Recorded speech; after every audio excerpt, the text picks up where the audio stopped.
Once upon a time, if you can believe, a podcast of which one can hardly conceive. 3 sorcerers planned to take over the world, examples they discussed and plans they unfurled. When in an offence, if any are caught, what they've said is for humour, not actually thought. Sit back, relax, take in the narration, and enjoy this here episode of World Domination.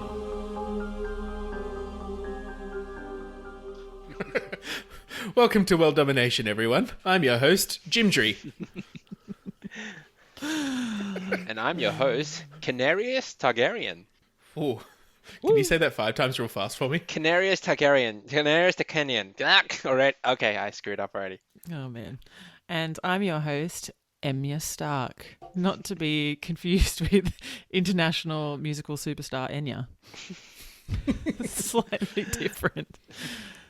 I also really appreciate how you've spelled Canarius in our little recording thing. You've spelled it like Daenerys, just replacing the D with a K. I actually wrote like K-E-N first and then added the N bit, but then I'm like, this doesn't look right, and then I added the A back in. But then I realized the name never looked right to me, you know? Like, I've never been able to spell it without looking at it. Daenerys. Daenerys. Yeah, I could never spell that name. If you put a gun to my head and told me to spell it, I don't think I could. Yeah, you'd probably just panic and wet yourself and then just curl in a ball. Don't make me do it. Oh, I'm so full. Oh. Alrighty. So for those that don't know, Jim just swallowed a whole burrito. Yeah, no chewing or anything. No chewing or anything. Gross. I'm like a dragon. So how was everyone's day? Mine has been awful, but yeah, I don't know. You okay? I don't know, just had work wasn't bad, but damn, nah, there's some stuff going on. It's not good. And I'm sorry, Ken. Yeah, but thank you for asking. Yeah, but I got a lot done today, and I listened to the Game of Thrones soundtrack to hype me up for this episode. Oh yeah. Yeah. Are you sufficiently hyped? I am sufficiently hyped. I feel like it's like the method acting of podcasting, you know? I can imagine you with a bloody Rocky Balboa dressing gown on with a hood and just your shoulders going in and listening to dun, dun, dun, dun, dun, dun, dun, dun, dun. And just boxing, air boxing. Like shadow boxing the mirror. Is that exactly what you're doing, Ken? Please tell me yes. So how was your day, Emma? My day was really, really busy.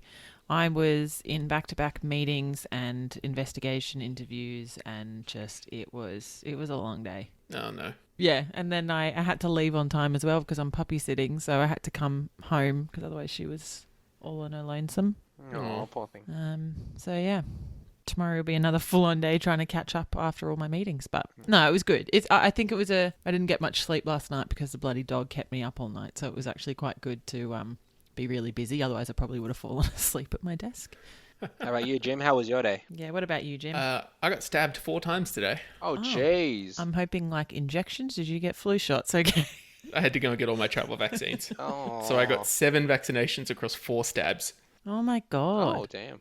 How are you alive? Do they let you do that many at once? Yeah. Okay. I was sitting there it seems like a lot. It just kept stabbing you. I don't know. If you told me you got 1, then I'd be like, oh yeah, no sympathy for you because you're doing it for travel. But now you told me you got 7 of them. I'm like, oh God. Cool. So tonight, friends, is all about Game of Thrones. Dun dun dun dun dun dun dun dun dun dun Stuff, dun dun. baby, this evening. I'm sorry. I know very little about Game of Thrones. Wrong song. Oh, we can tell. Yeah, fair warning for everybody. Jim has seen 5 episodes now. I had watched the first season and I think half of the second season a couple of years back, before it had finished. Yeah. But a listener very helpfully got in touch and recommended the episodes that I should watch to kind of have a sense of world domination plans. Of what was happening. Yeah. Shout out to DeAndre. DeAndre, the bird. The bird, yeah. She recommended I watch Season 1, Episode 10, Fire and Blood, Season 6, Episode 9, Battle of the Bastards, Season 6, Episode 10, Winds of Winter, Season 8, Episode 4, Last of the Starks, Season 8, Episode 5, The Bells, and Season 8, Episode 6, The Iron Throne. And I have watched all of them except for the last one, the very last episode Which of the is season. probably the most important one, but it's okay. Is it really, though? Look, it's pretty great. I gotta say, like, I did kind of enjoy it a little bit more. Like, I don't know, like, on a second watch through kind of thing. Some of it was a bit like, what the fuck is going on? Yeah, and I think probably because I found, so when I started watching Game of Thrones, it was just before season 7 came out, so I watched all 6 seasons. And I think because I kind of already had a bit of an understanding, because, you know, you'd see all the memes, you'd hear people talking about it, it's like, oh, I don't care, I'm not watching it. But like, you kind of things start to sink in, and then when you're watching it, you're like, oh, okay, it makes sense. As opposed to, I feel like for me, Yeah. I have a very short attention span with a lot of things. If I had just been watching it, I may not have picked up or enjoyed it as much. Yeah. And I mean, I still probably don't understand everything. So apologies in advance for all of the incorrect things that I say. I would also like to... I apologize for nothing. But I still know more than Jim. So I relish in my ignorance. I'm also going to latch on to Emma's apology, not Jim's, just Emma's. But at the end of the day, we do this for fun. We're not trying to show that we're like the greatest, you know, bloody Game of Thrones fans of all time. Nick. But Nick. yeah, pretty much. The funniest thing for me in my particular Game of Thrones experience was so the first episode I watched on this air quotes rewatch was the episode where Daenerys gets her dragons Yeah. and like sacrifices Carl and Like walks into the fire. Yeah. walks into the fire, and I was like, oh, that's pretty cool. And then the next episode that I watched is where she like burns a fleet of ships with the dragons. And I was like, we have skipped some levels here. Wonderful. Yeah, that went from 0 to 100 real quick. Yeah. Oh, man. Yeah, I kind of wish I had a dragon, though. That'd be pretty great. Oh, Yeah. that'd be great. I guess we should say we will be talking a fair few spoilers for Game of Thrones in this episode, but we won't talk about how it ends, if that makes sense. Yeah, so I think we'll be roughly talking up to kind of Battle of King's Landing. Yeah. So we won't talk about who wins the Game of Thrones. I win! Woo. Yeah, we won't talk about who wins Catelyn Stark's knitting competition. Whoa, that was What season did you watch? That was all I was going to talk about. Isn't that the Game of Thrones? Who can make the most sturdy throne out of cotton? We won't talk about how the throne is really a beer cooler, or how it turns out it was all a dream in an autistic child's mind the whole time. That one's real, by the way. Have you guys heard of a thing called the Tommy Westphal hypothesis? No. Tommy Westphal was a character in this TV show called Saint Elsewhere, which was like a drama about a hospital. But the final episode of the show reveals that the whole show took place in the mind of this autistic child. Like, it was all in his imagination. That's fucked up. Yeah. What a waste. The problem is that show had cameos from other TV shows. So like other TV shows characters showed up in Tommy Westphal's imagination, which means that like if you extrapolate this out, all of these different TV shows are taking place in Tommy Westphal's mind because, you know, characters from those TV shows cameoed into other TV shows, and it's all a big web that reaches out. Whoever wrote that wasn't thinking. But wait, can't it just mean the autistic child already watched these TV shows and these characters came in from? Yeah, it's a thought experiment, Ken. It's like that wasn't the intended consequence of having it all take place in Tommy Westphal's mind. It's more of a thing of like extrapolating like comic book logic out to like TV. Ooh. Did you know, fun fact, that the last episode of Hannah Montana was going to be her waking up with a dream, or that she That's was so playing lame. with dolls all along, Oh, and it was her wow. as a small child? Yeah. I think And I've they heard didn't. that before. But it's just so dumb. Why spend all of that time creating all of this shit and then just make it a dream? But you know what connects Game of Thrones into the Tommy Westphal universe? What? There's a Starbucks cup. So dumb. Damn. Mm-hmm. So Everyone dumb. was talking about that. They're so dumb. How could you, after all of those years on that show, how could somebody fuck up that bad? Apparently there was another thing as well. Like, Yeah, there was water bottles. Yes. Yeah, and there was a watch in something as well. Okay. Like, and it was all like in the last season as well. So you're just like, you've come this far. Was it the Just Night's Watch? Really? Hey, I don't really get that joke, but Oh. I'll laugh at Ken's jokes. Yay! Because you just Thanks, know they're Jim. going to be a pun. Yeah. Ugh. I think that's something. It's something about That's like where- zombie defense force. That's where yes, John that is gets correct. sent. Yeah, he gets sent to the wall to join the Night's Watch. What do they like? Do they know that White Walkers are a thing then, or do they just have like general protection from the Scottish people that live there? Yeah, basically from the wildlings. Scottish up in people the that north. live there. It's Yeah, it's meant to be like an allegory for Scotland. yeah, pretty much. Oh, that makes sense. Because it's north of... That's the thing that I like the most. I think about at least the early Game of Thrones, is that it's kind of like vaguely.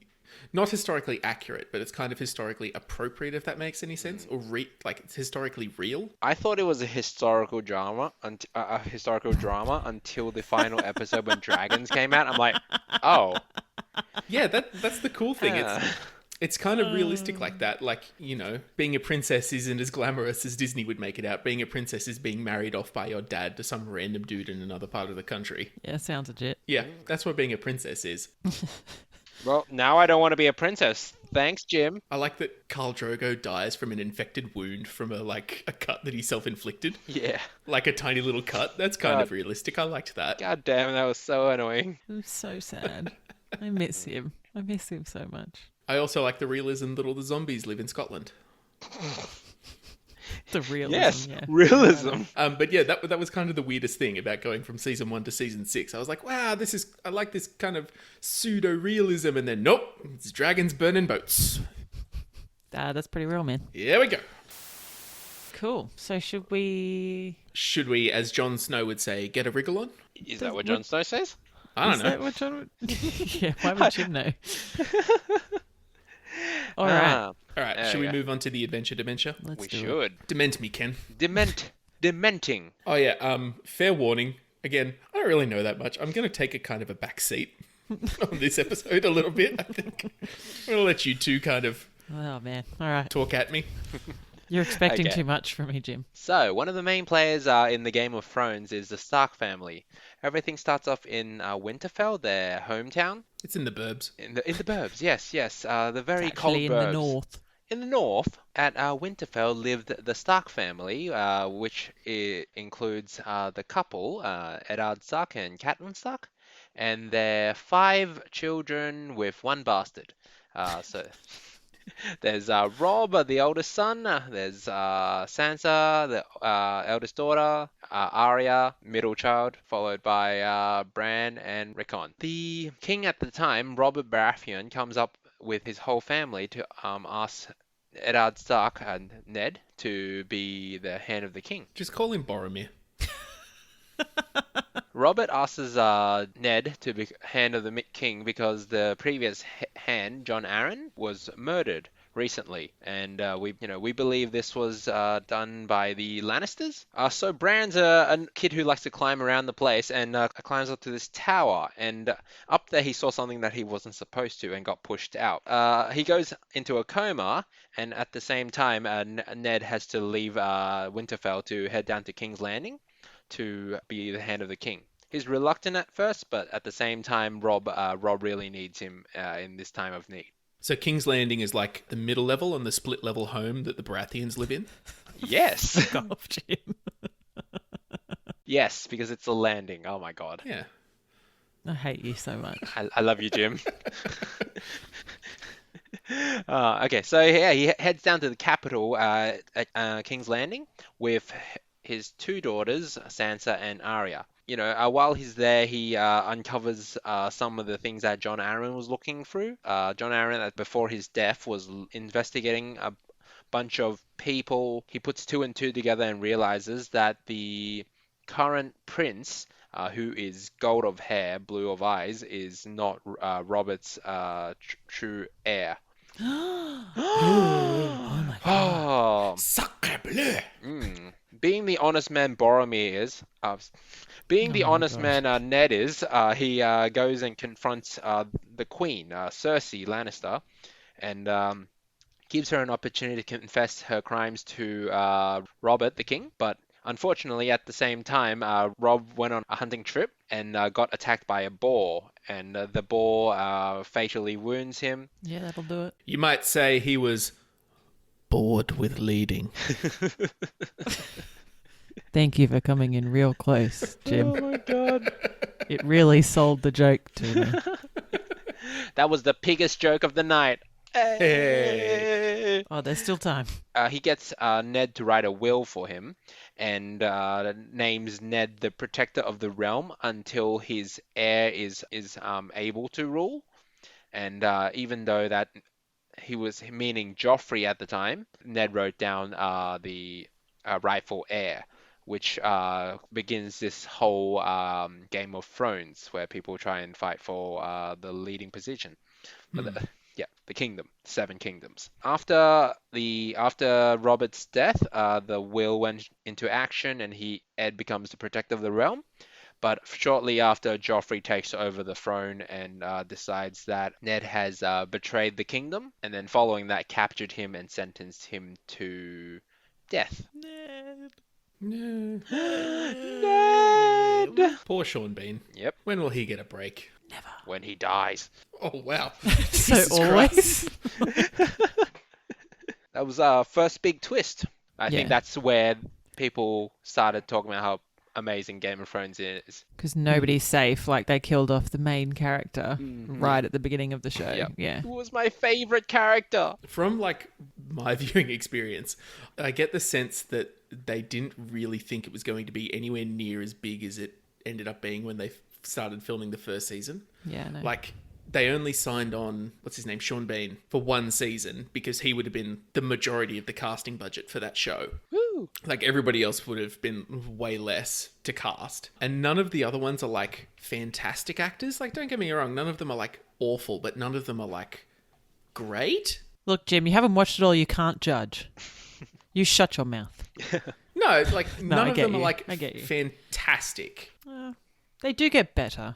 I do understand what you're saying, and as well at the time when it was all like when it all first came out, none of them were big names or anything like that. Yeah. Like a few of them, like Peter Dinklage, and they've been in things, and you know who they are and whatever. But yeah, I get what you mean. Like they weren't really big, huge, well-known names at the time. They were kind of just, it was the first gig for a lot of them. For most of them, yeah. Yeah. Especially, like, you roll the dice when you cast children. Yeah.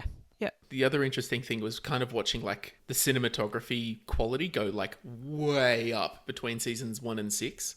Like, season 1 is kind of filmed more like a low-budget TV show. Like a camcorder. Yeah, it's... Yeah. And then season 6 is, like, very different. It's, Yeah. like... No, agreed. So tell me more, Ken. They My were- desire to know more intensifies. Are you trying to say they were dragging up the budget? Yeah. Following this, Joffrey goes into power, but unfortunately, this He's a dick. he's a dick. Yes, no, he's a terrible person. He's the worst. But yes, after the will came out, there was a few parties who wanted to fight to become king of the 7 kingdoms. That includes Robb Stark, Ned's eldest son, mainly to rule over the North. As King in the North. King in the North, as king in the North, to rule over the North independently, and to also fight to revenge for his father. So following this, the war begins and everyone starts fighting everyone. And then there's the other Stark kids. The daughters who were in the city with Ned at the time were having some trouble because they were stuck in King's Landing without anyone to look after them. Sansa Stark was taken hostage by Cersei and was also at the time betrothed to Joffrey, who's a complete psychopath. Arya managed to escape the city but was basically carted off as a child slave. She managed to make it out of town and try to get back to Winterfell, but had many troubles throughout her adventure and got captured, I say. Anyway, Sansa Stark, on the other hand, was not so lucky. She had a much darker adventure. Okay, because Joffrey ended up marrying Marjorie Tyrell of the Tyrell house. She didn't end up becoming a queen. She instead married the uncle, Tyrion Lannister, as a punishment and as a humiliation to her. Anyway, so instead of being the queen, she becomes the aunt of the king, which is bad. Shortly after that, Joffrey gets poisoned. So he dies, and Tyrion gets framed for this. Sansa manages to escape and goes off under the direction of Lord Baelish. Littlefinger. He's the worst. He's also the worst. He's also the worst. Her life becomes even worse after that. Yeah, she goes through a lot, eh? She goes through so much. She goes up to the Vale with Lord Baelish, Littlefinger. Lord Baelish ends up, being, saying he's fallen in love with her. But then after killing her aunt, taking her away from the Vale, she marries her off to Lord Bolton, who's currently the Lord of Winterfell. He's also a psychopath. He's also the worst. He's also the worst, yes. There's a lot of people that are all the worst. Yeah, they're all the worst. But Bolton was fucked up. It's historically accurate. I get it. Oh my god. It's a metaphor! He was a psycho, though. What does he do to her? I didn't see any of those episodes. He is basically just an absolute dick. So he rapes her quite a bit, and he's quite aggressive, quite forceful. But he's also just a terrible person that, like, he has these hounds that he'll set upon people and basically just in the woods and stuff like that. So he just loves to torture people. And he's got this other girl, I can't remember her name, that, he basically sleeps with as well. And they just love torturing and tormenting people. The kennel girl? Yeah, the who kennel owns girl. the dogs. Yeah. But I can't remember. I mean, it's just that he's really forceful with Sansa. He rapes her multiple times and is just very aggressive. Yeah.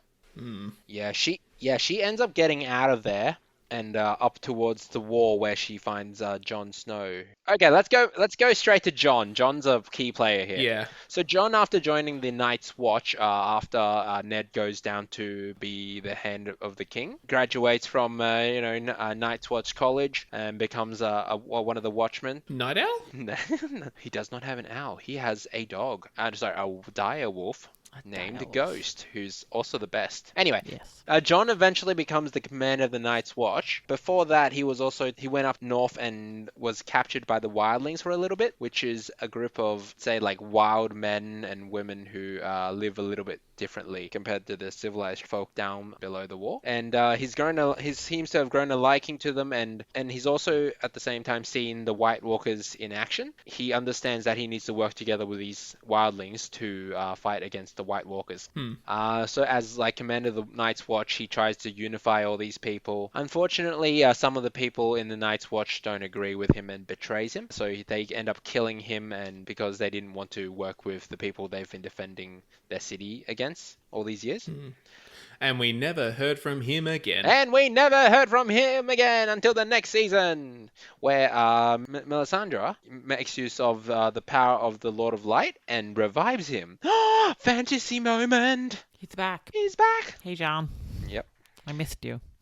How long was he dead for, like, in the show? Like, it was the end of one season. Yeah, but like in like the timeline of the show, how long was he dead for? In show time, I think it was like a few days. Like, it was maybe a week, I'd say, maybe? I think, it was, max a week.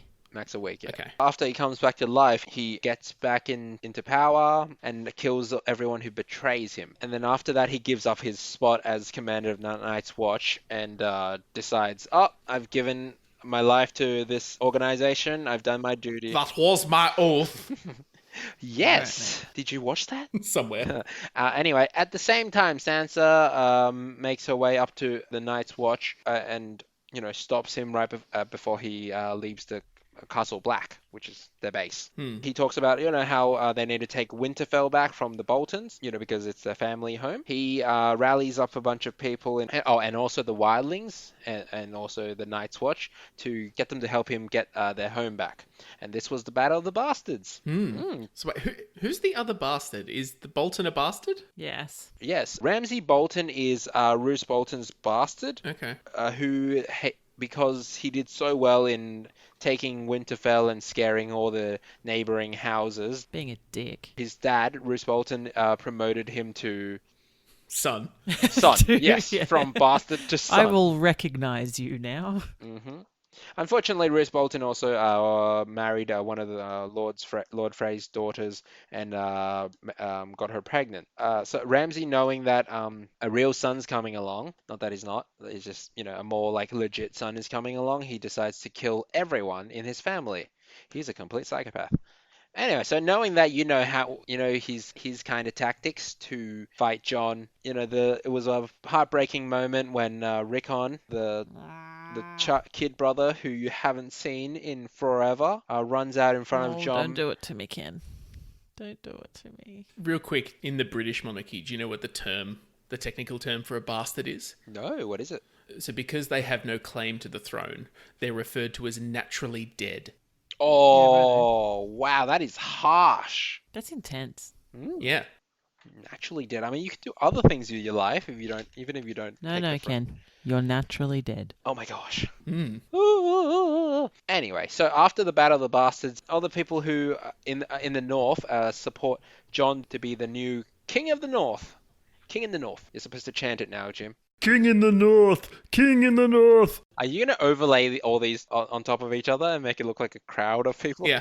King in the North! King in the North! King in the North! King in the North! So John, with the help of Sansa, becomes the king in the north and tries to fight for their freedom. But he has a different focus in mind, and he believes that he needs to fight the White Walkers first. Mm-hmm. He goes to see Daenerys, who's current at this moment in Dragon. What's the name of the place? Illawarra. It's not Illawarra. That's the St. George Dragons. That's a different dragon. Anyway, they go down the Dragonstone because they have Obsidian down there. John tries to convince Daenerys, but she's very focused on taking over the world. So, eventually it works. He brings back all the dragon glass. He works with everyone, but he also at the same time gives up the title of King in the North in order to get Daenerys' help. You got to say it with an F at the end. You got to say it Norf. North. King in the North. North. North. North. Yep. With an F. F. North. North. King in the North. There we go. So, yeah, he gives up the position of King in the North. Super intense. It sounds so much more intense when you say it. It's like he's spitting at his microphone. Yes, I'm pretty much doing that. He's becomes Warden of the North again. God damn. I changed my mind. You can go back. Okay, so, after convincing Daenerys, John gets a squad of people who go up to the north and kidnaps a zombie White Walker. And after succeeding in that, he brings it back down and goes with Daenerys all the way down to King's Landing to convince everyone that there's giant problem coming up in the north. Is that the end of the Starks? All right, so the next family that we're talking about, I will talk about the old Lannister gang. Mm-hmm. There's a lot that happens in 8 seasons, so I'm going to give a very brief overview to kind of let you know roughly what happens with them. The 3 that are the main ones that I'll talk about is Cersei, Jaime, and Tyrion. They're the ones with a good credit score, yeah? Yeah. Cool, Yeah. cool. So Cersei, she was the 20th ruler of the 7 kingdoms, and so she was King Robert Baratheon's wife, with whom she had her sole trueborn child. Wait, who's that? What? Who's the sole trueborn child? That is, what's his name? No, that one died. Yeah. Yeah, there was a firstborn who died, and then... Okay. And then she had, So I guess the link of these 3 that I'm talking about is that they're all siblings. So Jaime and Cersei are twins, and Tyrion is the younger brother. They are all children of Lord Tywin Lannister. So she was actually involved in an incestuous relationship with Jaime, who is secretly the father of her 3 bastard children, Joffrey, Myrcella, and Tommen. And then there was an unborn child as well. Tommen was only in, I think he was only in 1 episode out of the ones that I watched. Yeah. And I get the sense that he was a, Mum lets me play with my trains kind of child. Oh, look, he was. And then he actually, he went against his family.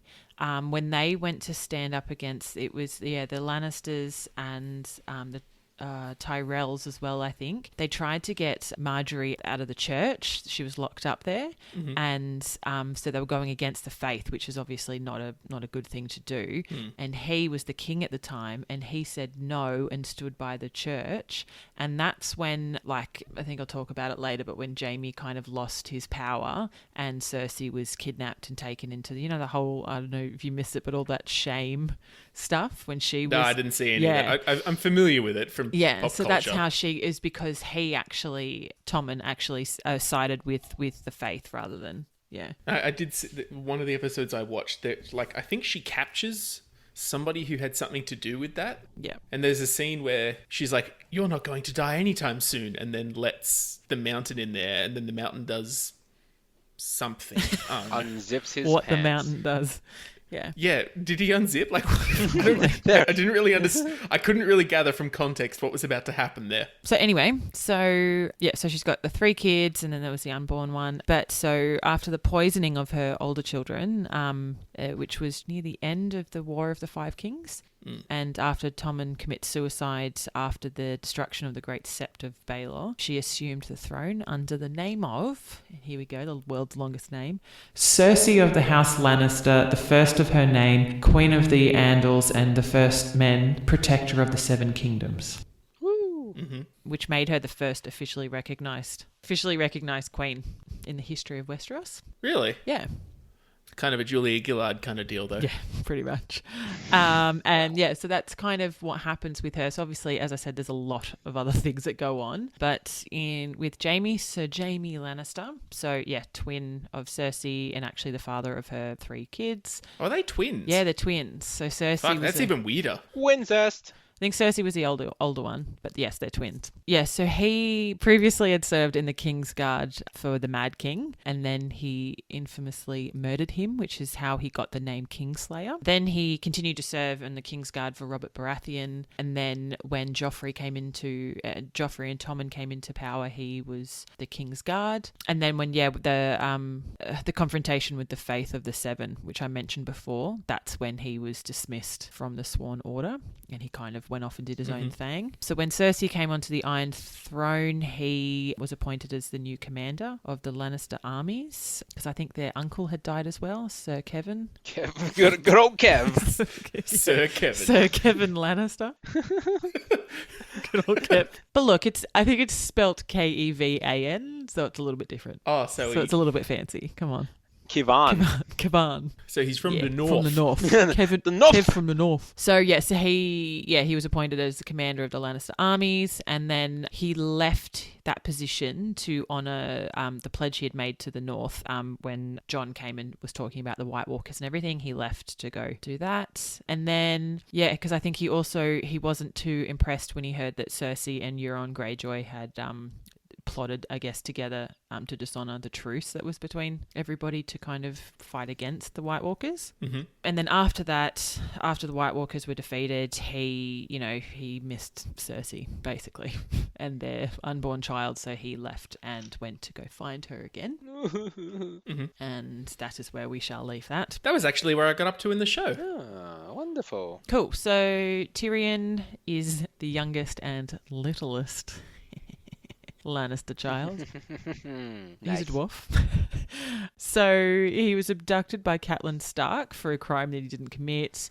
He escaped. He was appointed by his father as acting hand of the king to Joffrey, and then there was a couple of battles, etc. He was stripped of his power at the Battle of Blackwater, I think it was, and he was demoted to Master of Coin, and then he was eventually framed for Joffrey's murder, which is kind of when he was like, "Well, I'm out of here. Gotta go." Bye. And then there's just a smoke outline of him. So I think there's the trial by combat and everything like that. I think that's when he runs away because the what's his name, Oberyn Martell, Yes, dies Martell. against the Bloody Mountain. And yes, so after that, when he's on the run, he gets captured by Jorah Mormont and taken to Daenerys, and she basically enlists his help to help, get the Iron Throne back. Because he's loyal to her, he is named the Hand of the Queen, and they all set for Westeros. They're heading there. Yeah, and then when they get to Dragonstone, he starts to form, I guess, into her strategist during all the wars and everything. But I think him and Daenerys start to have a few issues, and they're butting heads, I guess, is the nice way to put it, and their relationship is strained, and she begins to question his loyalty, but it's actually her just being fucking crazy. So he then has a plot, because he realizes that she's going crazy, he has a plot then to, I guess, betray her, and then she finds out and wants to execute him because he's saying, like, you can't attack King's Landing and etc., and there's just this whole thing, and he's arrested for treason, and yeah, that's where I will leave that one. Okay. And that is House Lannister in a nutshell. Okay, so My turn. So I will be talking about Daenerys Stormborn of House Targaryen, the first of her name, Queen of the Andals and the First Men, Protector of the Seven Kingdoms, the Mother of Dragons, the Khaleesi of the Great Grass Sea, the Unburnt, the Breaker of Chains. Woo! Sorry, who were you talking about again? Danny, for sure. Dany, yeah. So Daenerys is the daughter of the previous king, who The Mad King. went a little bit loopy, Yeah, look. did some bad things. So her and her brother are exiled after their father loses power, and she ends up being married to a horse. Wait, no, that's not right. Hang on. Let me check my notes. No, it says right there, married to a horse. Oh, wait, no, sorry. Married to a horse lord. Oh. What show were you watching? She gets married to a horse lord by the name of Khal Drogo. Yeah. She stumbles across 3 rocks that look like dragon eggs. Her family has some connection to dragons. Maybe I don't know. They can, yeah. They have some connection with dragons. I don't know. Her horse husband dies from...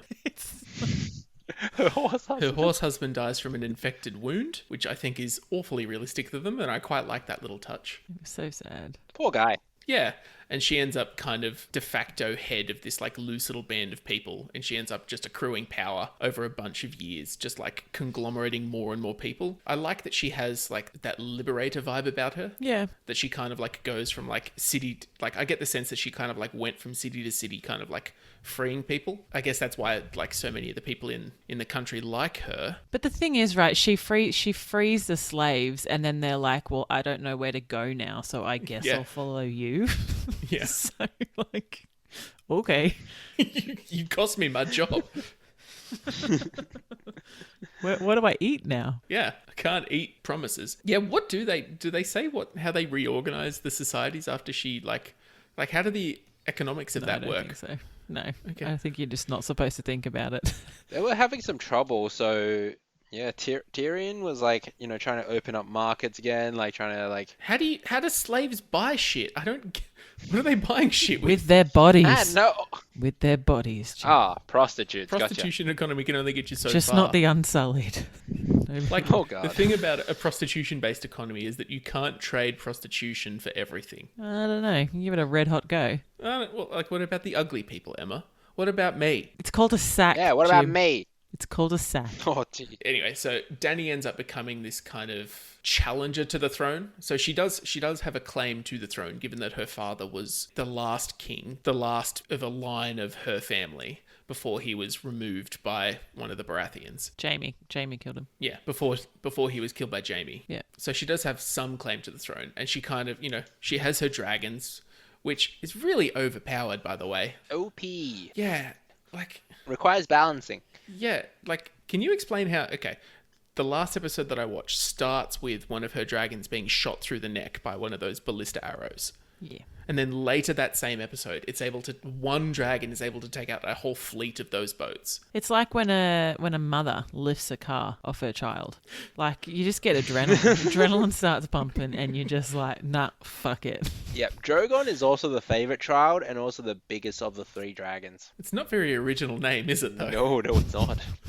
I thought it was like it had to do with Drogo, but yeah, it probably did actually. Ah, that's great! I didn't even think of that. You're my dragon son, and I named you after your father. Your horse father. Your horse father. I do like they're technically wyverns. They're not dragons because they don't have legs, but that is more anatomically correct, and I do appreciate that. Like front legs? Yeah. Oh, okay. Wyverns don't have front legs. Dragons do. So they have like claws that are attached to the wings, right? The withers. Yeah. Yep. So like dragons have like the 4 legs and then wings, and wyverns just have the back legs and the wings. I dare you to go up to it and tell it that. You're not a dragon. You're a wyvern. You're a wyvern. You're a wyvern, Harry. There is no vertebrate that has 6 legs, so a wyvern is more anatomically correct. Cool. Yep. You sound so unimpressed. Fun fact. Nice. Moving on, without spoiling who ends up on the throne or what happens at the end, what do you guys think of everybody's kind of scramble for power? Like, are there any winners or are there any clear losers? Who does well, who does bad? I just think that there was just so many different moving pieces And it's just hard to know what everybody's doing at whatever time and everybody I think it was good, but there's obviously different if things had been done differently at different stages. But that's hindsight, right?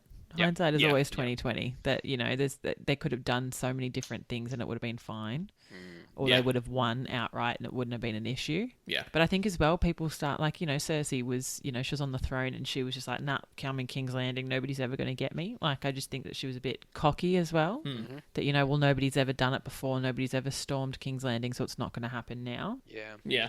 I found that the people who manage to get up there are also too aggressive to say, okay, I should probably stop here. It's always like, they always go that extra step that takes them into like the madness territory. Yeah. So it's I don't know. I thought Robert Baratheon did like an okay job. if he didn't go on that hunting trip, everything would be okay. Yeah, I know, right? Yeah, look, I think it would have been interesting when he died, if it was like of old age or middle age back then. Although to be fair, he would have had to deal with Daenerys at some point. Yeah, Oh, yeah. but yes, possibly. But if it would have been the same, I don't know. She still would have had her dragons, and she still would have had like her army and whatnot. Yeah, she still would have. But if you think about it, right? Because Ned wouldn't have died. Yeah. And so the whole Stark thing wouldn't have been it. Do you know what I mean? Like it would have just totally changed.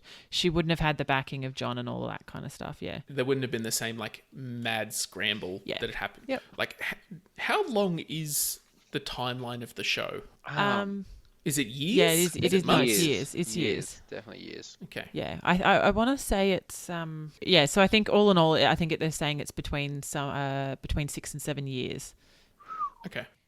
Who else does well for themselves? I feel like Tyrion does well for himself. Yeah, Tyrion does pretty well for himself. Considering like he was nearly executed about 1 billion times. Yeah. Right from his birth, basically. Yeah. When's the height of his power, though? Oh. Oh, come on. I was really hoping one... Yeah, there we go. Thanks, What Ken. did you say? I said the height of his power. Yeah, but what did Ken say? He laughed at my joke. Right. I do like that there's a scene in one of the episodes that I watched that I feel like really came from the heart from Peter Dinklage, where he's like, all you people that make short jokes just make the same 5 or 6 jokes over and over again. I've heard them all. Yeah. Yep. Would you like a Peter Dinklage fun fact? I would like a Peter Dinklage fun fact. That he nearly didn't, speaking of short jokes and stuff, he nearly didn't sign on to Game of Thrones because he was worried that because, it's a fantasy genre, that the dwarf that he was playing would have a long beard and like pointy shoes and everything like that. But when he was told that the character is actually a drunk womanizer, he was like, yeah, you know what? Fuck yeah. Sign me up. Nice. I also saw that when the creators of the show found out that they had been like signed on to make a series after they filmed the pilot, they specifically called Peter Dinklage and were like, nah, mate, didn't get picked up. Show's been cancelled. Sorry. And he was like, shit. Yeah. When it took him like 6 hours or something before he realised that it wasn't true. Yeah. Like, why would you do that? I don't get it. Because it's funny, Jim. Oh. What are some other fun facts that we had? Something I found that I thought was actually quite interesting, that they've got an unaired pilot. Yeah. But yeah, the writing in it was so bad that you couldn't, people that, sort of watched it to sort of see what it was like, couldn't pick up that Jaime and Cersei were brother and sister, which is obviously a very pivotal part of the show, and especially in the first couple of episodes. Where can we source this? So they had to rewrite it and reshoot it. Idiots. Do you know if there were any different actors in that original pilot, or were they all the same cast? I think that there was, because I think originally, I think Cersei and, I can't remember who was supposed to be playing them, but Cersei and Daenerys were both different actors. Okay. And I believe that there was, I think George Martin had a cameo in either the pilot episode or something like that, and he was supposed to be a wedding guest for Dany and Carl, but when they recast, they had to reshoot, and he wasn't in it anymore. Yeah. Oh, so a couple things. So like, I'll get to some fun facts in a second, but I think one thing that annoys me a little bit about Game of Thrones, so I like that it's, very kind of historically realistic. And I guess this would be hard to do given that it's, the 21st century in Hollywood, but all of the characters have all of their teeth. Oh. Oh, no, I feel like there's a few of them that don't. But yeah, I get you. They just look too good. Yeah. Yeah, almost all of the characters have all of their teeth, right? and they're all perfectly straight. It's unrealistic. How come all the dragons have all their teeth? Oh my god. Oh, speaking of Danny, my favorite factor that I found in researching this was that there's a scene in the show where she has to eat a horse heart. Oh, yeah. Is that like a wedding thing? Yeah, it's Yep. no, it's with the baby when she's pregnant. I think she has to. Wait, she has to eat a No, baby she horse? has She had to- to help with the pregnancy or something like that. She has to eat the Okay. horse's heart because it's supposed to help. Make the baby strong. Yeah, make the baby strong. Okay. When they were filming it, that horse heart was made out of like the same thing that gummy bears are made out of. Oh. She said it was the most disgusting thing she's ever eaten. And they covered it in this like fake blood stuff. And like all of that together made her so sticky that she got stuck to a toilet. Oh. God. Can you imagine having to call somebody and you'd be like covered in all the stickiness and be like, like what the fuck happened here? Oh, God. And my other favorite fact that I found, I'm going to send you guys a photo and I'll put a link to this photo in the show notes. But the guy that plays the mountain, his name is Hafþór Björnsson. He's an Icelandic man who is one of the strongest men in the world. Currently holds the record for the highest beer keg toss. And this is him next to a real size person who is his girlfriend. I love it. Holy crap. So good. He is holding a regular sized mug in that photo on the Oh, left. God. You can only fit 2 fingers in there. That's gross, Ken. Keep out of Oh, their my private God. place. Yeah, what photo are you posting? Am I looking at something different? Good work, Jim. God. Without spoiling who ends up on the throne, like if you had just stopped where we stopped talking, who would you say was the winner of the Game of Thrones? Ooh, I would say Cersei. If I was to say we stopped where we stopped before the big White Walker fight, I think Cersei did pretty well. I'm inclined to say Dany, just because, dragons. God damn it! Of course. Where would your vote go, Emma? So I feel like this is like a typical female vote, but I think Jon. I think he, if you think about it, and where I guess, yeah, if we're looking at where we're finishing off here, but he made the biggest change. Like he got so many people on side and brought so many people together without having to like rule by fear. Aw. And I think for me that was the biggest thing. Like it just showed that if anybody was to be a king or queen or whatever and really deserve the Iron Throne, personally, I think it's Jon. He is very selfless. Yeah, he was just like the people's king, Yeah. So what do you rate him out of 10? 11. 11.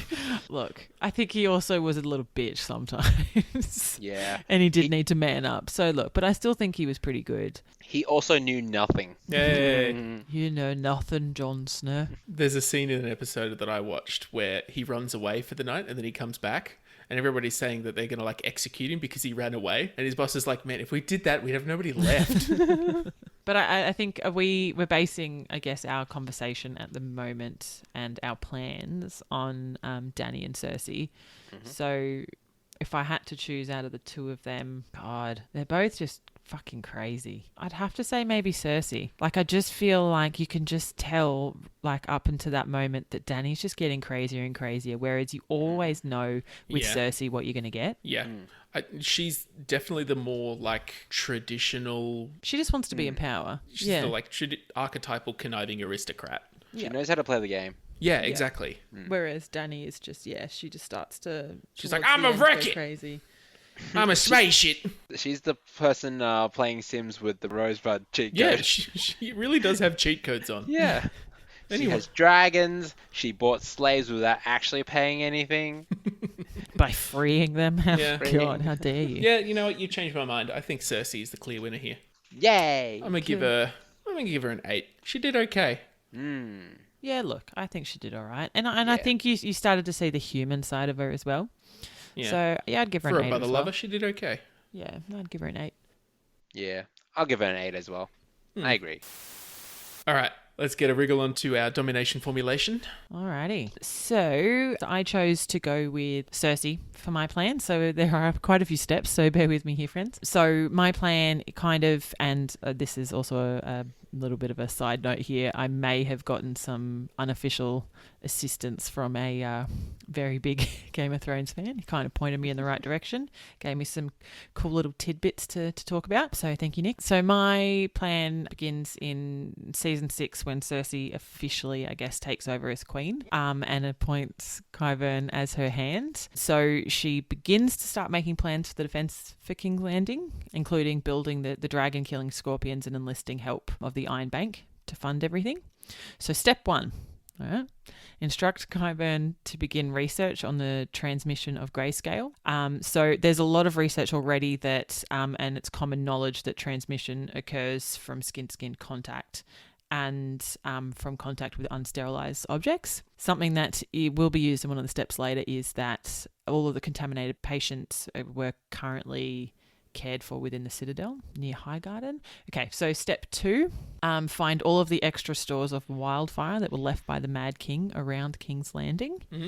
Step 3, while speaking with the Iron Bank, visit the House of Black and White and hire the Faceless Men to assassinate Dany when her army reaches Crownlands. You know, it could be expensive, but, you know, I think it's totally worth it for the apparent guaranteed kill. So step 4 is to capture Highgarden and seize all of their gold that was to be paid back to the Iron Bank. So in that visit, as I mentioned before, that this is where all the infected people are kept. So pick up some of those people, why not? And while you're there, pick up Jorah Mormont, just for shits and giggles, to take him as well. Just to fuck with everybody and be like, stole your friend. So step 5 is meet for the parley in King's Landing, but contaminate the drinks, so the cups, the chairs of all the enemies and everything that are there with the grayscale, to infect them inside. So and outside, I guess. But the idea is to increase the rate in which grayscale takes hold. So rather than, you know, the usual contact and it taking years to kill, you're infecting the internal organs, which will help speed up the process. Step 6, begin digging and filling the area surrounding King's Landing with all the wildfire, like underground kind of tunnels. Step 7, wait for Dany to return. And, you know, if the Faceless Men... It kind of depends on whether they are successful or not in killing her. So if they are, I feel like that the Dothraki would probably they would kill the assassin and then probably kill themselves because they've got that blood oath. But and I feel like as well, like if they were then killed, I feel like Drogon would probably get a little bit upset. He'd probably cry, probably burn a few people and then fly off anyway. So there goes your dragons. But if they didn't, so say she's still there. So step 8, whoever's remaining out of that army, I guess, they will arrive at King's Landing. You taunt them with Melisandre before letting her go and waiting for her to start running towards the army, and just wait until she's nearly there, right? And then you ignite all the wildfire, destroying thousands of infantry, all the horses, which is kind of sad, but everything. We're going for world domination here. We're going all their horses. Wait, why is it the horses you're saddest about? Because there's a horse husband in there. My husband! Husband! Oh my god! I think the point here is that you don't wait for them to attack. This is when you then launch the scorpions at all the dragons and who are confused, being like, what the fuck's going on? Mum, where are you? I'm glad I watched that episode with those weapons in it, because if you just said the phrase, launch the scorpions at the dragons... You'd just be like, I'm sorry, what? Yeah. Just thousands of tiny little scorpions. So step 9, wait and see if anybody survived, and then have the Golden Company just casually walk over and just kill anybody who's still there. And then step 10, look, if Dany and Jon or any of the other leaders have survived, they don't have an army to support them anymore, so you don't chase them. You know, the grayscale. Remember that? The old grayscale from a few steps ago? That is going to take hold. It probably, given the timelines, probably would have taken, that would have been approximately around 6 months ago. So it's already attacking and covering their internal organs. Sure, so they'll be dead pretty soon. Cool. So you just wait for them to go mad. And if you want to go extra step crazy, you capture them and keep them alive for Qyburn to experiment on forever. Well, until they all die, but yeah. Isn't there a cure for grayscale? Oh, it's... yes, it's very painful. I think you've got to, peel it off. There's very low chance of of survival, and that's only, obviously, you can't really do it to yourself. So if they've been captured, and especially if it's if it's internally, Yeah, you can't peel off your internal organs. you can't peel off. Whereas if it's just on your hand, you might be able to do that, but internally you're fucked. So yeah, that's my plan. Holy crap. Yeah. Very sinister. Yeah, it's pretty dark. It is But pretty it dark. guarantees the win. Because even if, right, that Cersei was killed in the war or whatever, they would still die. And just everybody would be dead. And then who knows who would be on the throne at the end. Drogon. I'd bow to him. I probably would too, yes. What's your plan, Jim? So mine is a little bit, I don't know, we'll see how we do. Having not seen the show, having not seen that much of the show, we'll see how I'm very intrigued. well formulated my Very plan intrigued. is. So I understand that magic exists in this world that lets me prolong my life indefinitely, either through becoming a White Walker or becoming a priestess of the Lord of Light. I understand there is magics that exist that allow me to prolong my life. Is that correct? Yeah. Yep. Indefinitely? Yeah. Or, near indefinitely? Pretty much. Yeah, okay. So my plan involves using that magical ability to start an engineering cult. Woo! Now, hear me out. No, So, waiting. it's a bit of a Connecticut Yankee in King Arthur's court kind of vibe. So I've often, as you do, I've often had this thought of, what would I do if I was teleported back in time?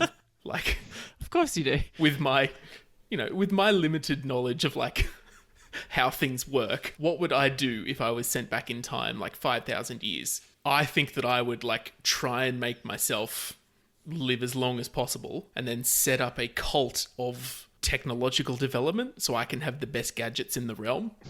And, it wouldn't take me long to impart all of my knowledge onto the simpletons of the time. And then hopefully by teaching them everything that I know, I can get them to help me discover some more things. And eventually I can start making, computers and, rockets and machine guns. Jesus Christ. Witch! Right. Witch! Jim, you witch! What? You're a He's witch. calling you a witch. Well, that's the thing. The thing that I'm basing this on, the Connecticut Yankee of King Arthur's court, does the kind of Arthur C. Clarke thing of, any sufficiently advanced technology is indistinguishable from magic. Ooh. And, pretend that I'm teaching these people magic when it's really just, how to turn water into hydrogen and oxygen. Electrolysis. So is this you taking over the world just through... Science! But how, So I develop all of these gadgets and then I use them to equip my army. But how do you know about these gadgets? Because this isn't Jim that's gone back in time. Yeah, how do you know that? Because that's not the way this works. So even if it's not me that gets sent back in time, I would set myself up to be a patron to the sciences. And if I can somehow impart this, immortality magic onto others, I'd also get them to just work for hundreds of years on these problems. I don't reckon it would take me that long before I've got, uranium centrifuges going. So who are you in this scenario? It doesn't really matter, either the Night King or Melisandre are the two people I know that have life-lengthening power. Yeah, right. Okay. Now, point out the flaws in my plan. It's going to take you a long time, and I just don't see that. But I've got a long time. But I just don't That's the one see thing that I've got. anybody would. Interesting. I want to join your cult. But I just look, I get it, but that's going with the thought that you know about science now. I feel like if you are that individual, if you are the Night King or whatever his name is, and Melisandre, you're not going to know about that. Yeah. You're not going to know that you can build a fucking uranium bomb. I get what you're saying, but I just don't think it makes sense given that you haven't seen the show. I think you did a very good job, Jim, but I'm just not feeling it. Yeah, I have. Not Yeah, feeling it. my criticism is that if you were the Night King, you probably wouldn't be doing that because you have other things you can be doing, Yeah. Like raising the dead. like raising the dead. Yeah, if I can raise the dead, why can't I get them to work Oh my on God. electrolysis? Because Okay, they're that- fucking dead shit. people. They don't have Oh brains. my god, the plan's coming together again. They don't have brains. They've got no idea what's Wait, they going don't? on. They're like zombies. Even better. Okay. Mindless Yeah. workers. Yeah, no, but Jim's plan before was using the fact that they would help him discover Yeah. other things. Ah. They're not going to be I able was to. just picturing that, that scene in The Simpsons where Mr. Burns has a flashback to his childhood where they go to the old Atom Smashers who are just hitting grains of sand with hammers. Yeah. It's just what I'm picturing I've now. not seen that episode. And if you were Melisandre, you would, I don't know, you're a flaming redhead with like, Or am oh, I? are you? Oh, he knows. I'm really a 400-year-old. How does she have any teeth if she's 400 years Because old? she got a necklace on. Yeah. No, but when she takes her necklace off, she has teeth. don't know. How does she have any teeth? Jim, just don't question it, all right? Just go Yeah. with it. You and teeth. Everyone have You have perfect some teeth in issues this. with teeth. Oh, God. Anyway, on that note, Ken, what's your Hello. Ken. Yes, my plan assumes that Jon wants the throne, okay? So the Stark family, in season 8 when they all came back together, it was like the most heartwarming episode, and I that was my favorite episode. Despite everyone really hating it, I'm just like, oh no, that was the best. I really wanted them all to be back together. I've always advocated not splitting up the party. That is not a good thing to do. They get split so hard in season 1. So hard. Oh my God, they're all over the place. Anyway, so in this scenario, Jon wants the throne very badly and isn't a selfless, lovely person that he is. So I believe they should pull up all the Stark resources, use, Sansa's amazing scheming and Arya's assassination skills to get all of, like, the Northmen together. And, we've also got Bran, who's the three-eyed raven, who'd be able to give you all the information that you require. Jon would also has the alliance with the wildlings. I believe he should make use of that and, cultivate that relationship. Maybe bring some mammoths, some, dire wolves down from the north, get them down there. And since he's like a guy who doesn't really like killing people, he likes treating people nicely. I think if no one wanted to help them kill the undead, then they should hold themselves up in Winterfell for a while. Wait till winter takes over, and then they can start moving south when it gets colder down there. People down there wouldn't be able to handle the cold too easily, so they'd be shittier at what they do. I think they'd manage to take over easier that way. Side quest for the Stark family is for them to breed more dire wolves, and because we've seen from Rob's battle with Tywin that his dire wolf was great in battle, that they will be a great asset to their army. But they're too nice. Like They they're... are. All right. All right, what do you guys think? My plan is flawless. All right, should we do an on 3? What? Ready? Okay. On 3. Ready? 1, 2, 3. Emma. Yeah, Emma. That was not 3. You're not I was allowed to like- vote for yourself. No, I was like, wait, what are we counting for? And then I was like, what? You're a fucking idiot, Emma. Of course. I think I would vote for... actually... No, I'm voting for Ken. Simply Yay. just because I want to see more direwolves. Yay! Direwolves. But yay, I win! Woo! Congratulations, Well Emma. I would have been very upset if I didn't win that after all those steps. Oh. Yeah!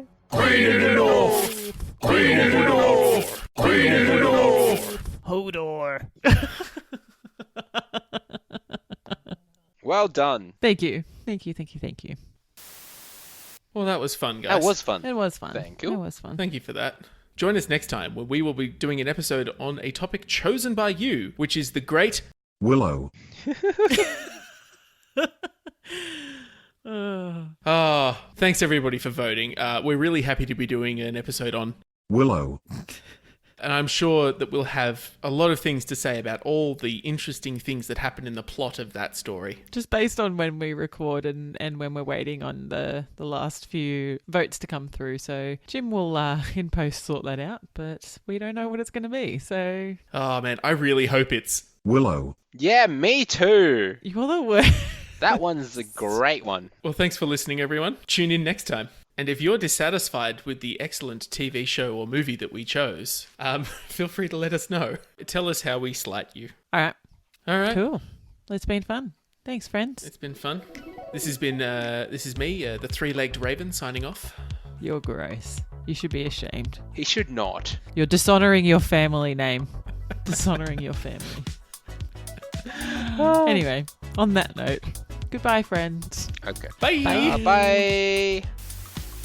Thanks for listening to World Domination. You can find links to all the things we talked about, our other episodes, or leave us a voice message at anchor.fm/worlddomination. If you'd prefer to talk to us non-verbally, you can find us on Twitter and Instagram at WorldDomPodcast, or you can email worlddompod@gmail.com.